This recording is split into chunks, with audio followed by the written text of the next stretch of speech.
들고 가겠습니다.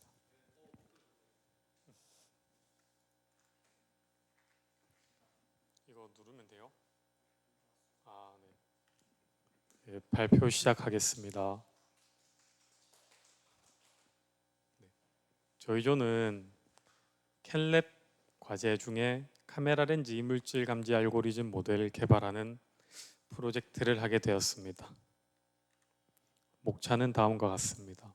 배경 및 목적 먼저 말씀드리고 저희가 이 문제 해결하기 위해서 어떤 것들을 했는지, 그리고 결과는 어떻게 나왔는지, 이걸 가지고 어떻게 활용했는지, 그리고 개선해야 될 부분들 좀 적어봤습니다. 배경 및 목적입니다. 저희는 우선 기존 과제에서 오염도 측정 알고리즘의 낮은 정확도를 개선하는 게 저희 프로젝트의 주된 목표입니다.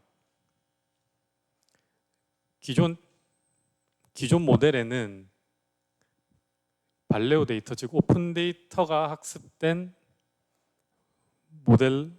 모델인데 여기 어안 렌즈로 어안 렌즈로 촬영된 이미지 데이터이기 때문에 좀 현실 데이터에 넣었을 때 문제가 좀 많이 발생했습니다. 오른쪽 사진을 보면 알 수 있듯이 사람도 지금 오염으로 판단하고 있고 하늘도 오염으로 판단하고 뒤에 보면 차량도 좀 오염으로 판단하는 그런 게 있어서 저희는 이런 부분들을 좀 해결해야 될 것 같다는 게 저희 프로젝트의 목표입니다. 오염은 옅은 초록은 투명 오염이고 자주색은 반투명이고 불투명은 카키색, 저게 불투명 오염입니다. 우선 저희는 문제 해결하기 위해서 세 가지를 먼저 해봤습니다. 우선 저는 좀 빛의 영향을 많이 받는다고 생각해서 히스토평화라나 감마 보정 등을 사용해서 이미지의 대비를 줘 빛의 영향을 줄이는 이런 전처리를 해보았고, 그 다음으로 이제 욜로를 사용해서 차량이나 사람 등을 오염으로 감지하지 않게 해서 또 모델을 돌려봤습니다. 마지막으로는 전이학습을 해봤고요. 위 세 가지를 했을 때 결과는 우선 첫 번째 전처리를 했을 때는 성능에 크게 차이가 없었습니다. 두 번째 욜로 사용했을 때는 차량 또는 사람이 처음에는 오염으로 판단을 안 했는데 문제는 오염이랑 차량, 사람이 겹치면은 그 오염을 오염으로 판단하지 못하기 때문에 이 욜로도 좀 적합하지 않다고 생각했고, 전이학습을 했을 때는 좀 비슷한 테스트 데이터에 있어서는 성능이 많이 개선된 걸 볼 수 있었습니다. 저희 사용 모델은 다음과 같습니다. 인코딩 레지넷 기반의 유넷 구조를 썼는데 이제 레지넷의 경우 레지넷 18의 경우 18개의 레이어로 구성되어 있고 4개의 스테이지로 나뉘며 각 스테이지에서 잔차 블록을 반복합니다. 잔차 연결을 통해 기울기 소실을 완화시키기 때문에 이미지 특성을 패턴화하여 효율적으로 분석할 수 있는 CNN 분석할 수 있어 이번에 모델로 썼고, 디코딩 부분에서는 기존에 있던 널넷 모델을 사용해서 디코딩했습니다. 널넷에 있는 기능 중에 저 픽셀 셔플 CNR이라는 게 이 체커보드 아티팩트라고 격자 무늬 현상을 좀 예방시키면서 디코딩할 때 좀 고해상도로 변환시켜 줄 때 유용하다고 해서 사용한 것 같았습니다. 전이학습을 했을 때 결과는 다음과 같습니다. 우선 IOU 값이 사전 학습된 모델보다 약 0.28 정도 상승했고, 이로써 이제 오염도 레벨도 MA나 MSE가 좀 감소한 걸 볼 수 있었습니다. IOU의 경우 좀 예측된 영역과 실제 영역의 교집합을 총합으로 나누어 산출된 값으로 흔히 오염 감지 모델의 정밀도를 나타내는 지표입니다. 저희는 이런 결과를 가지고 시니시 조랑 같이 합쳐서 논문도 썼고, 논문의 내용은 다음과 같습니다. 우선 이미지를 놓고 이미지가 분류기를 통해 오염인지 가시성 저하인지 판단을 해서, 가시성 저하일 경우 렌즈에 이제 바람을 쏘거나 그래서 습기나 이런 걸 좀 물방울이나 습기를 말리는 거고, 오염으로 판단했을 경우 이게 일정 레벨 이상의 오염일 경우에는 디시전 알고리즘 오염인지 아닌지, 오염인지 아닌지를 판단을 한 번 더 하는 알고리즘을 만들어서 렌즈를 닦을 거냐, 아니면 그냥 놔둘 거냐, 그냥 오염이 아닌데 오염으로 판단한 거냐 한 거다라는 그런 플로우 차트입니다. 보면 분류기의 경우 저기 앞에서 말씀했던 모델을 쓴 것보다는 조금 경량화를 해서 정확도를 높인 다음에 우선 한 바퀴 돌고 그 밑에 이제 세그멘테이션하고 마지막에 오염의 중심점을 추적해서 일정 범위 이상 벗어나면 이거는 오염이 아니다.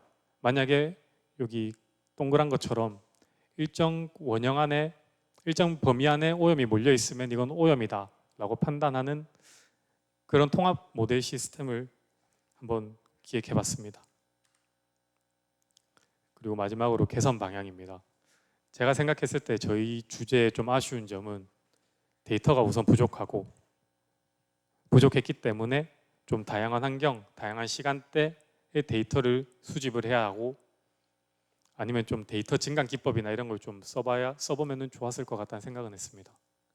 그리고 좀 오염에 대한 기준이 명확하게 정의되어 있지 않아서 데이터 수집할 때, 라벨링 할 때 좀 이런 부분들을 좀 제대로 정의했으면 좋겠다는 생각이 들었고, 데이터 후처리 기법은 아직 사용해 보진 않았는데 우선 몇 개 집어넣어 보긴 했는데 저런 것들도 좀 써서 쓰면은 좀 결과가 좀 달라지지 않을까 예측해 봅니다.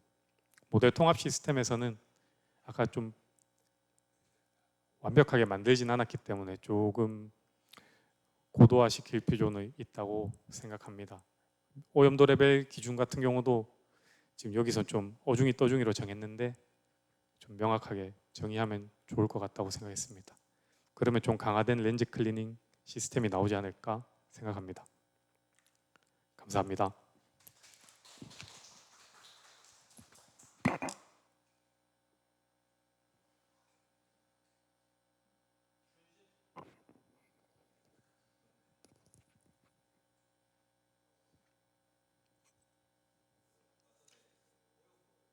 예.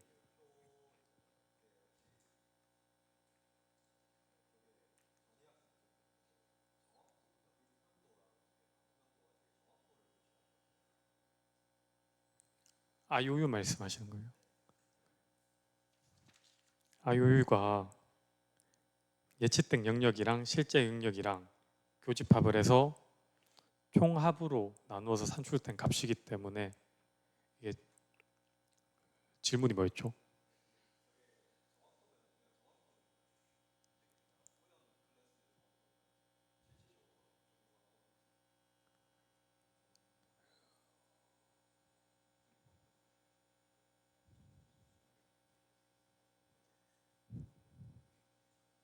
제 질문을 이해를 잘 못하겠습니다.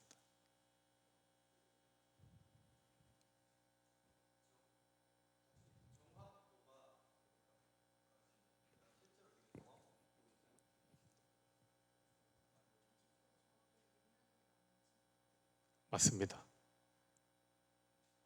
근데 여기서 조금 오염도 레벨 같은 걸 정의할 때는 반투명은 좀 가중치가 많이 적고 불투명은 좀 가중치가 높아서 뭐 주황색이나 연두색 이런 게 아무리 많아도 좀 가중치가 적어서 오염도 레벨에 영향은 크게 안 주고 주로 이 초록색인 불투명이 오염에 좀 영향이 크기 때문에 가중치가 높아서 아무래도 이 IOU 점수를 봤을 때 반투명 저 정도는 별로 안 높아진 거 아니냐 하는데 저희는 우선 불투명 위주로 좀 많이 성능 개선에 신경을 썼습니다.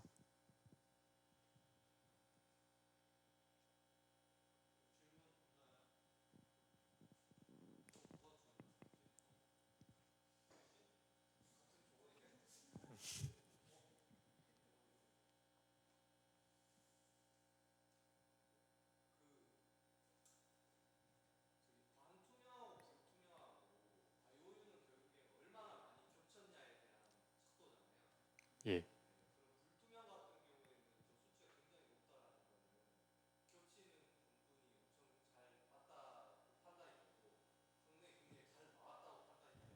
예.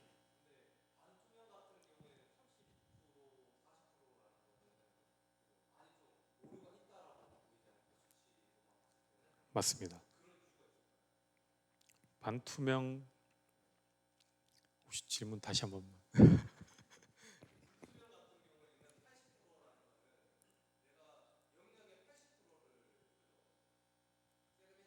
아, 예, 예.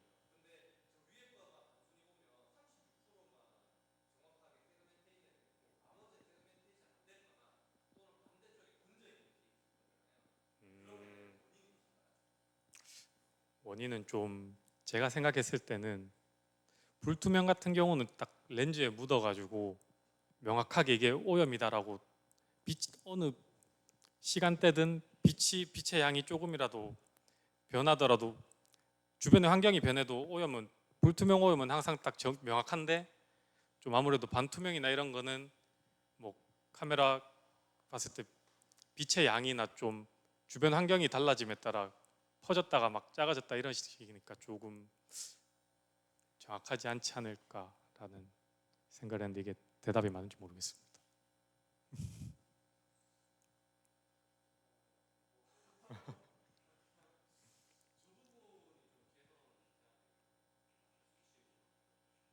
제 저런 부분은 좀 아까 말씀드렸던 후처리나 이런 거 조금 쓰면은 개선되지 않을까 생각해 봅니다.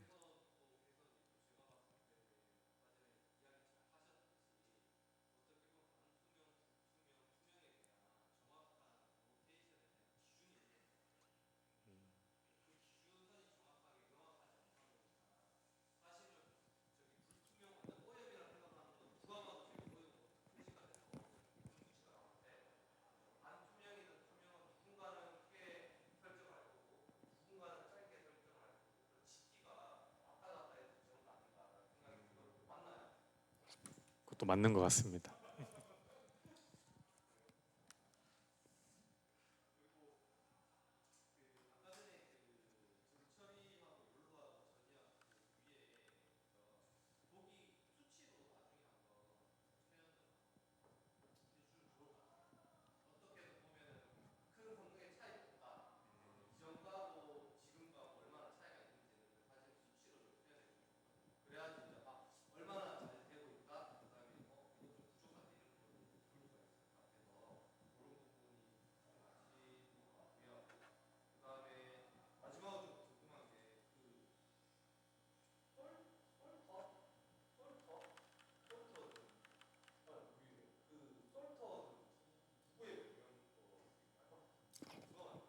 그냥 불유기 영어로 한번 팝하고 돌렸는데 솔터라길래 그냥 임의로 넣었습니다.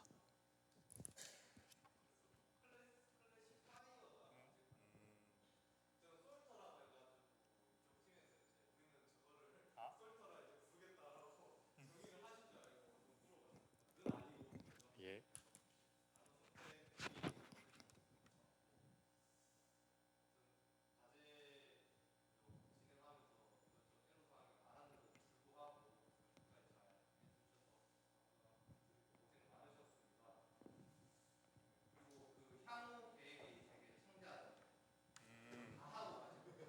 이건 이제 다음 기수들을 위해서